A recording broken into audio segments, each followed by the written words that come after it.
Right guys, Gaffed is back with the explanation to Face Off.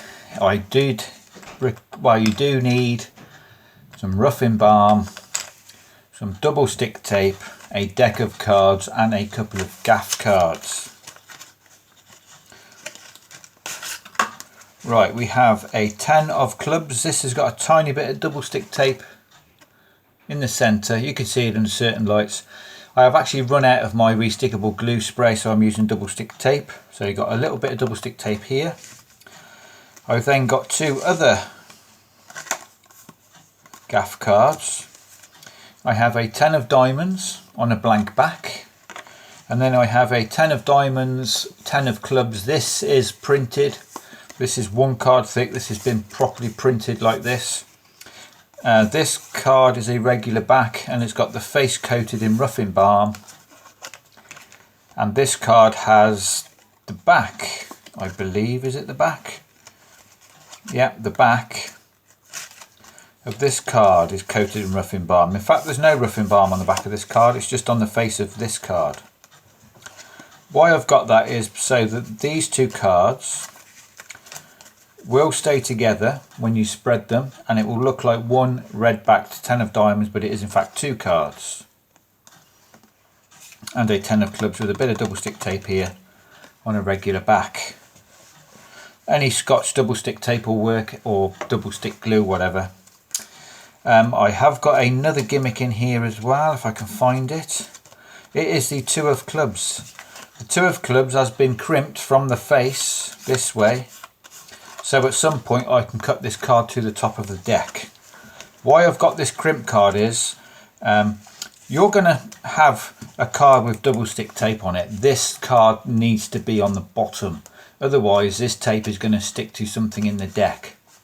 And because I wanted to keep it consistent, I wanted to force both cards off the bottom. So what I thought I'd do was have your double card here, followed by the 2 of clubs, followed by the king. What's going to happen is you are going to split the cards, force the king.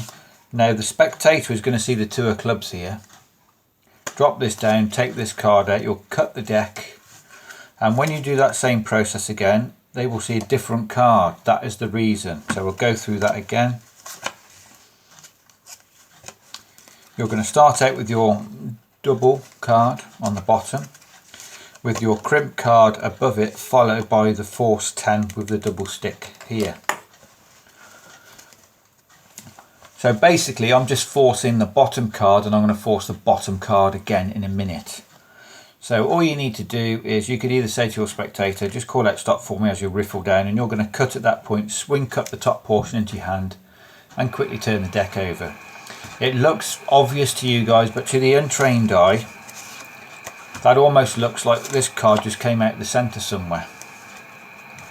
So we'll do that again. We're going to say, right, we're going to use a couple of cards.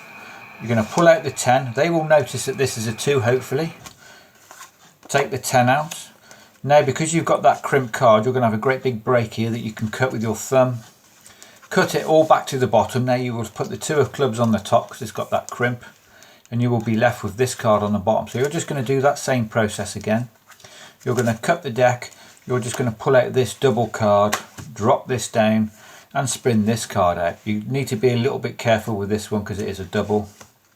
Place it on the table. Pick up the double and then pick up the 10. Place the 10 on top of the double. Now all I did was I turned the deck over like this as I twisted it through, and you're going to spin it around. You don't really need to do the spin. That was just a way of applying a bit of pressure here, because when you're doing this spin and you're rotating this card, I don't know if you can see, I'm just squeezing in the middle as I spin it. That will have stuck the 2 cards together. So now I can reveal that this is in fact Face Off, because now we have a blank card and the other card is now both cards. What the hell? Because this is the double, these 2 cards are stuck together with the double stick tape. So we'll just quickly run through that again just to make sure it's clear.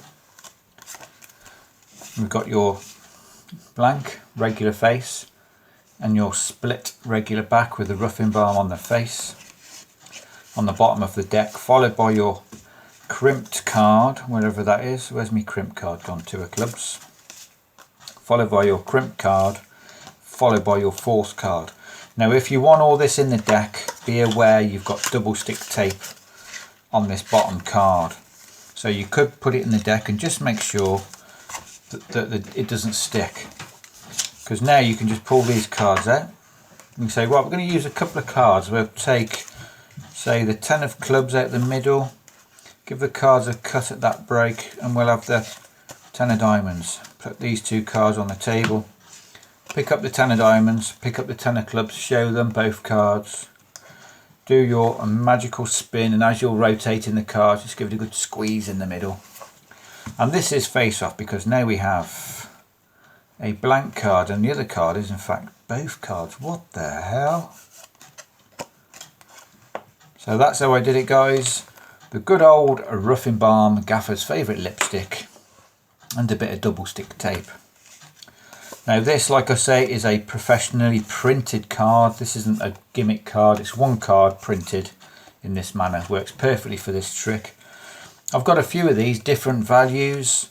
I'm not too sure where they came from, in all honesty. I bought these a while ago, never really used them, thought of this, and there you go, I've got a use for it now. So comment, subscribe, like, guys, and come back tomorrow for a first build attempt Cadabra flap card. No, yeah, first build. These things are a pain in the ass to build. Not sure if it's going to work in the real world, but I've given it a go. So come back tomorrow and have a look. Cheers.